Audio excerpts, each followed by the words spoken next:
Let's see how the charge arises. How the charge arises. Well we know हमारे आसपास की जितनी भी चीज़ें हैं किसी से मिलकर बनी हुई है, एटम से। और आपने केमिस्ट्री में पढ़ा होगा कि एटम जो होता है उसका शेप सर्कुलर होता है ऑलमोस्ट, ठीक है। और इसके सेंटर में न्यूट्रॉन प्लस प्रोटॉन सिचुएटेड होता है और इसके अराउंड इलेक्ट्रॉन क्या करता है, रिवॉल्व करता है। इसके अराउंड इलेक्ट्रॉन रिवॉल्व करता है। अगर कोई न्यूट्रल एटम हो, एटम कैसा, न्यूट्रल एटम, अगर कोई एटम न्यूट्रल हो तो न्यूट्रल एटम होने की वजह से क्या होगा, नंबर ऑफ इलेक्ट्रॉन जो होगा वो नंबर ऑफ प्रोटॉन के इक्वल होगा, ठीक है। न्यूट्रल एटम बोलने का मतलब इलेक्ट्रॉन का नंबर और प्रोटॉन का नंबर क्या होगा, इक्वल होगा। जैसे कि ये अगर एटम है तो इसमें 4 प्रोटॉन है और 4 इलेक्ट्रॉन्स है, तो ये एटम कैसा होगा, न्यूट्रल एटम होगा। अब हमें पता है जो इलेक्ट्रॉन होता है, इलेक्ट्रॉन नेगेटिवली चार्ज होता है, कैसा होता है, नेगेटिवली चार्ज। और इसका वैल्यू कितना होता है, -1.6 इंटू 10⁻⁻19 कूलम। और प्रोटॉन जो हमारा होता है, प्रोटॉन कैसा चार्ज होता है, प्रोटॉन होता है पॉजिटिव चार्ज, कैसा होता है, पॉजिटिव। और प्रोटॉन का जो चार्ज का वैल्यू होता है वो होता है +1.6 इंटू 10⁻⁻19 कूलम। तो अगर इलेक्ट्रॉन और प्रोटॉन दोनों के चार्ज इक्वल है, लेकिन मैग्नीट्यूड वाइज क्या है, अपोजिट है, तो अगर दोनों के नंबर इक्वल हुए तो ये एटम कैसा होगा, न्यूट्रल होगा। लेकिन इसमें से 2 कंडीशंस हो सकते हैं, कौन कौन से, देखो, या तो ये एटम इलेक्ट्रॉन लूज कर दिया, इसने क्या करा, एक इलेक्ट्रॉन लूज कर दिया। और एक और इंपॉर्टेंट चीज, इसमें से ये प्रोटॉन लूज नहीं कर सकता, क्यों, क्योंकि प्रोटॉन जो होता है स्ट्रॉन्ग न्यूक्लियर फोर्स की वजह से स्ट्रांगली बाउंडेड होता है, बट इलेक्ट्रॉन जो होता है वो लूजली बाउंडेड होता है, आउटर मोस्ट ऑर्बिटल में लाई करता है। तो इसमें से ये इलेक्ट्रॉन को लूज कर सकता है और गेन कर सकता है। तो ये चार्ज कहां से अराइज होगा, इलेक्ट्रॉन के गेन और लूज करने की वजह से चार्ज अराइज होगा। तो अगर इसने एक इलेक्ट्रॉन लूज करा तो इसके पास क्या हो जाएंगे, इलेक्ट्रॉन के नंबर प्रोटॉन के नंबर से क्या होंगे, कम, number of electron less than number of proton. और प्रोटॉन कैसा चार्ज होता है, पॉजिटिव चार्ज, यानी ओवरऑल ये एटम कैसा हो जाएगा, पॉजिटिवली चार्ज, कैसा हो जाएगा, पॉजिटिव चार्ज। अगर इसने एक इलेक्ट्रॉन गेन कर लिया, इसने इस एटम ने एक इलेक्ट्रॉन गेन करा, तो इसके पास इस कंडीशन में क्या हो जाएंगे, number of electrons greater than number of proton. और इलेक्ट्रॉन क्या होता है, नेगेटिवली चार्ज, तो ये एटम कैसा हो जाएगा, नेगेटिव चार्ज, कैसा हो जाएगा, नेगेटिव चार्ज। एक और इंपॉर्टेंट यहाँ पे क्वेश्चन बन सकता है कि अगर कोई एटम इलेक्ट्रॉन लूज करता है, आप सबको पता होगा कि इलेक्ट्रॉन क्या है, एक सब एटॉमिक पार्टिकल है और इसका मास होता है 9.1 10⁻⁻31 kg इसका मास होता है, यानी इसमें से मास क्या हुआ है, निकल के बाहर गया है। इसका अगर मास m है और इस पॉजिटिवली चार्ज पार्टिकल का मास m डैश है, तो इसने इलेक्ट्रॉन लूज करा यानी मास लूज करा, तो m डैश का जो वैल्यू होगा वो क्या होगा, लेस देन m होगा, यानी इसका मास क्या हो जाएगा, रिड्यूस हो जाएगा, मास क्या होगा, रिड्यूस। इसने एक इलेक्ट्रॉन गेन कर लिया, इसका मतलब क्या हुआ कि इसमें हमने मास को ऐड करा, क्या करा, हमने इसमें मास को ऐड करा, जिसकी वजह से इसका मास क्या हो जाएगा, इंक्रीज हो जाएगा। इसका मास अगर हम m डैश बोले तो इस कंडीशन में m डैश क्या होगा, ग्रेटर देन m होगा, m डैश क्या होगा, ग्रेटर देन 1 होगा। तो चार्ज अराइज कहां से करता है, तो किसी भी न्यूट्रल एटम, अगर कोई भी न्यूट्रल एटम इलेक्ट्रॉन लूज करे या फिर इलेक्ट्रॉन गेन करे, ठीक है, इलेक्ट्रॉन लूज और गेन यानी इलेक्ट्रॉन के ट्रांसफर के वजह से चार्ज अराइज होता है। क्लियर है सबको, ठीक है। और एक और चीज, जो नेगेटिव चार्ज होता है, पॉजिटिवली चार्ज जो पार्टिकल्स होते हैं उसे हम बोलते हैं, केमिस्ट्री में आप क्या बोलते हैं, इसे हम बोलते हैं कटायन। और जो नेगेटिवली चार्ज पार्टिकल होते हैं उन्हें क्या बोलते हैं हम, एनायन। क्लियर। तो चार्ज अराइज करने का रीजन है ट्रांसफर ऑफ इलेक्ट्रॉन, ओके। तो नेक्स्ट इसके बाद हम देखते हैं चार्ज की कुछ प्रॉपर्टीज।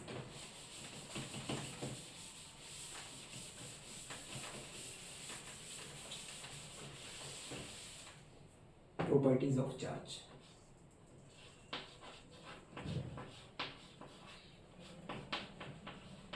Properties of charge. तो इसके पहले हमने 2 चीजें डिस्कस करी, सबसे पहला चार्ज क्या होता है? चार्ज एक प्रॉपर्टी होता है जिसके थ्रू एक चार्ज पार्टिकल दूसरे चार्ज पार्टिकल या अनचार्ज पार्टिकल के ऊपर क्या करता है? फोर्स एक्सर्ट करता है या फिर एक्सपीरियंस करता है। दूसरा पॉइंट हमने पढ़ा क्या कि चार्ज अराइज कहाँ से होता है? तो चार्ज अराइज कहाँ से होता है? इलेक्ट्रॉन के ट्रांसफर की वजह से चार्ज अराइज होता है। Next, properties of charge. Charge की प्रॉपर्टीज के बारे में बात करें या फिर उसके पहले एक छोटी सी चीज डिस्कस कर लेते हैं, type of charge.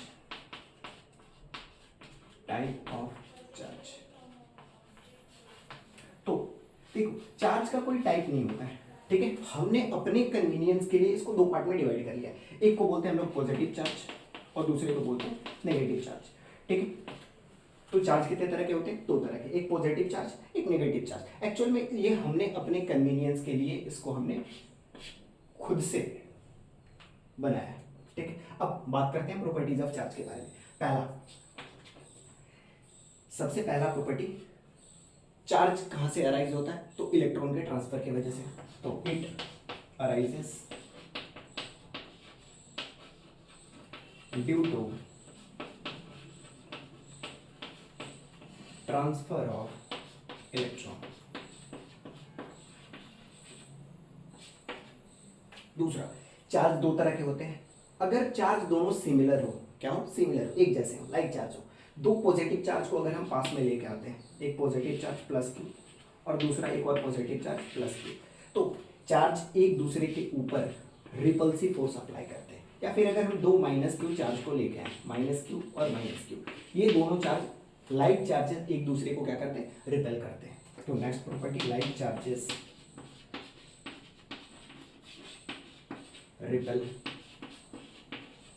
each other, ठीक है। लाइक चार्जेस एक दूसरे को क्या करते हैं? रिपेल करते हैं। लेकिन अगर वही हम एक प्लस क्यू लेके आए और दूसरा माइनस क्यू लेके आए, अपोजिट चार्जेस अगर लेके आए, दो अपोजिट चार्जेस, ठीक है, तो ये चार्ज इसको अपनी तरफ अट्रैक्ट करेगा और ये चार्ज इसको अपनी तरफ अट्रैक्ट करेगा। तो अनलाइक चार्ज एक दूसरे को क्या करते हैं?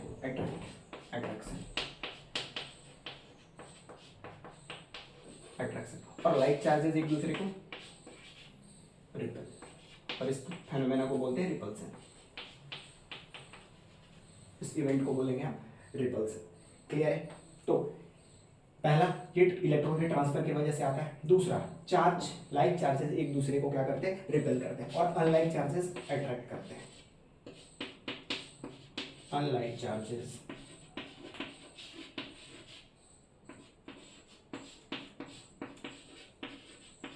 attract each other.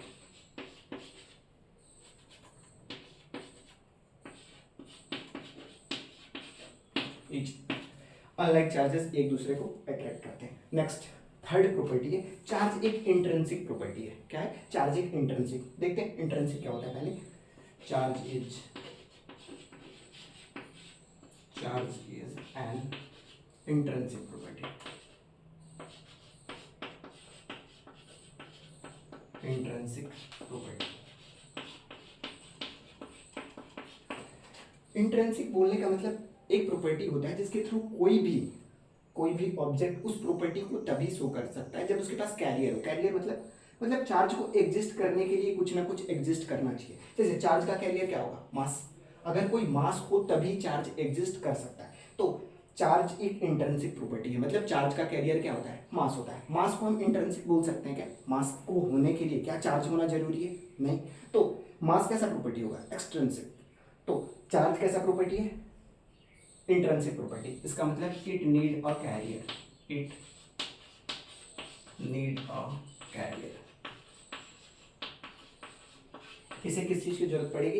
एक कैरियर की जरूरत पड़ेगी। नेक्स्ट देखते हैं,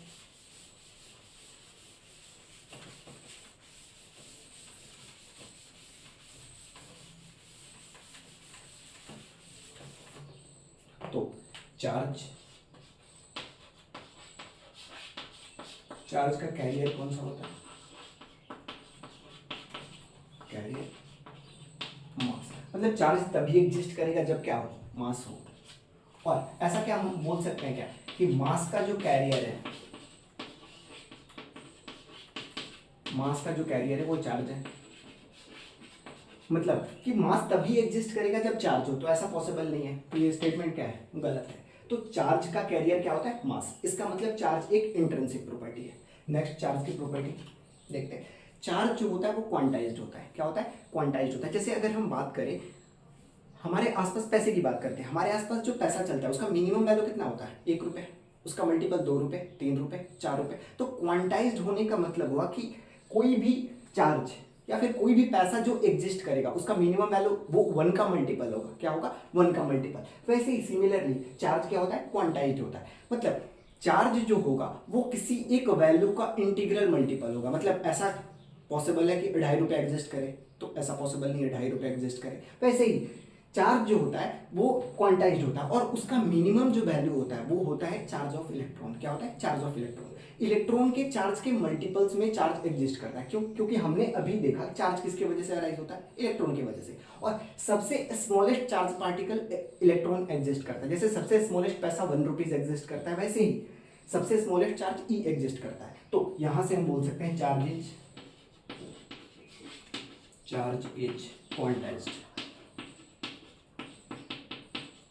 क्वांटाइज्ड। यानी चार्ज जो होता है Q वो Ne के इक्वल होता है। यहीं से ये फॉर्मूला आता है कि चार्ज Ne के इक्वल होता है। N क्या होता है, N belongs to integer. N कोई इंटीजर है और E क्या है, E है इलेक्ट्रॉन का चार्ज।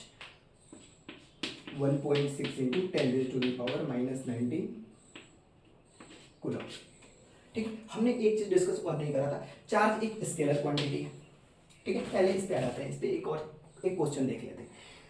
चार्ज एक क्वांटाइज्ड होता है, मतलब चार्ज एक क्वांटाइज्ड नहीं, चार्ज क्वांटाइज्ड होता है। चार्ज क्वांटाइज्ड होने का मतलब क्या हुआ कि चार्ज जो है वो Ne के इक्वल होगा। मतलब चार्ज हमेशा इंटीग्रल मल्टीपल ऑफ इलेक्ट्रॉन के चार्ज के इक्वल होगा। ऐसा पॉसिबल है इलेक्ट्रॉन एग्जिस्ट करे, 2e एग्जिस्ट करे, 3e एग्जिस्ट करे? क्या ऐसा पॉसिबल है हाफ इलेक्ट्रॉन एग्जिस्ट करे? तो नहीं।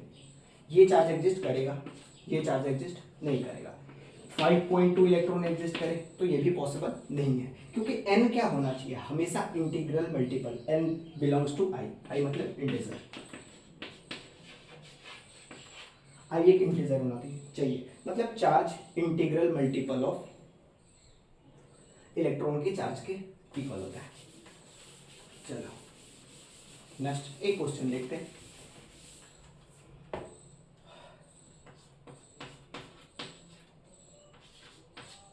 How many electrons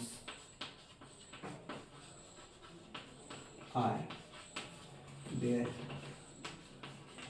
in 1 coulomb charge?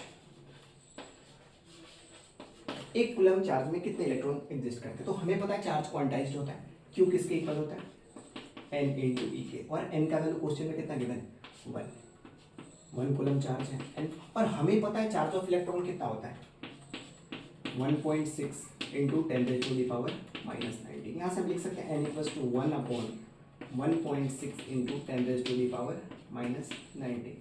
अगर कोई नंबर 1/a लिखा हो तो इसको हम इनवर्स के फॉर्म में क्या लिख सकते हैं, a⁻⁻1।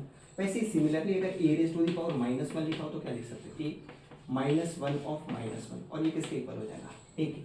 यानी डिनोमिनेटर में कोई नंबर का कुछ पावर हो, उसको अगर न्यूमरेटर में लेके जाए तो पावर क्या हो जाता है, चेंज हो जाता है। मतलब अगर पॉजिटिव है तो नेगेटिव होगा, नेगेटिव है तो पॉजिटिव। यहाँ से n को लिख सकते हैं 10⁻⁹/1.6। क्लियर है? यहाँ से लिख सकते हैं 10/1.16 इंटू 10⁻⁹19। ओके, फर्दर अगर इससे एक हम यहाँ कॉमन ले लें तो इसको लिख सकते हैं 100/16 इंटू 10⁻18। ओके, अगर 100 को हम 16 से डिवाइड करें तो कितना आएगा, 16 6 96, 6 4 0 16 2 32 और 16 5 80, 6.25 इंटू 10⁻18। तो 1 कूलम चार्ज में दिस मच इलेक्ट्रॉन एग्जिस्ट करते हैं। ठीक है, ये क्वेश्चन हर जगह आपको मिल जाएगा किसी भी बुक में। सबसे पहला क्वेश्चन यही कराया जाता है आपको। ठीक, तो हम बात कर रहे थे चार्ज की प्रॉपर्टीज के बारे में। चार्ज क्वांटाइज्ड होता है, एक इंट्रिंसिक प्रॉपर्टी है। लाइक चार्ज एक दूसरे को रिपेल करता है, अनलाइक चार्ज अट्रैक्ट करता है। नेक्स्ट प्रॉपर्टी नहीं, इसके अगर यूनिट के बारे में बात करें तो चार्ज का ऐसा यूनिट क्या होता है, ऐसा यूनिट ऑफ ऐसा unit of charge is coulomb. Charge का ऐसा यूनिट कूलम होता है।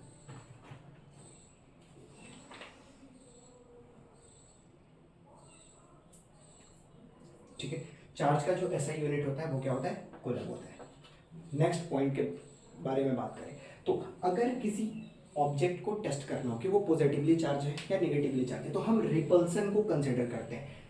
सीओ टेस्ट ऑफ इलेक्ट्रिफिकेशन अगर हम बात करें, अगर हमें बताना है कि दो चार्ज पार्टिकल है प्लस क्यू और माइनस क्यू, तो हमें पता लाइक चार्ज एक दूसरे को क्या करेंगे, अट्रैक्ट करेंगे।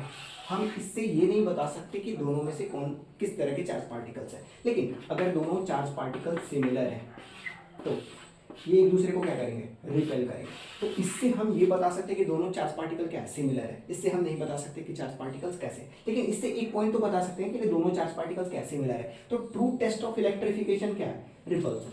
तो नेक्स्ट,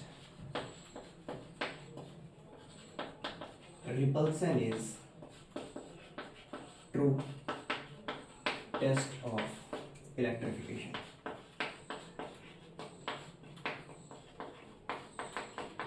मतलब हम रिपल्सन की हेल्प से बता सकते हैं कि चार्ज पार्टिकल्स क्या हैं, किस तरह के हैं, लाइक है या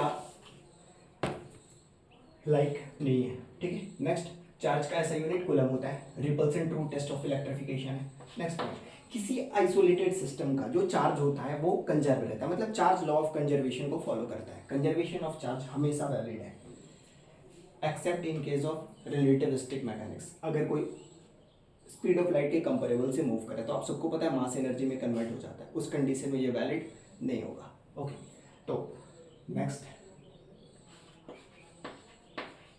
चार्ज फॉलोज या charge of isolated system is always conserved. एक आइसोलेटेड सिस्टम का जो चार्ज होता है वो हमेशा कंजर्व्ड होता है, मतलब charge can neither be created nor be destroyed unless it is moving with the speed of light. if it start moving with the speed of light then it goes relativistic change and the mass of electron gets converted into energy. So we can say only in the case of Newtonian mechanics, if we talk about V not comparable to C, अगर light के speed के comparable में भी नहीं हो तो हम उसे बोलेंगे ये चार्ज आइसोलेटेड सिस्टम का कंजर्व्ड रहता है। ओके,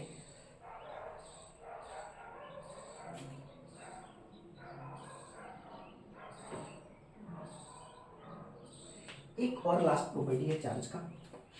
चार्ज जो है वो इनवेरिएंट है, मतलब अगर हम अर्थ पे रखें उसे या फिर लेके चले जाएं मून पे या फिर किसी दूसरे प्लेनेट पे लेके चले जाते हैं तो चार्ज जो होता है वो इनवेरिएंट है होता है, मतलब चार्ज का वैल्यू हर जगह क्या होगा, सेम होगा। Charge is invariant. Charge is invariant मतलब हर जगह चार्ज क्या रहेगा,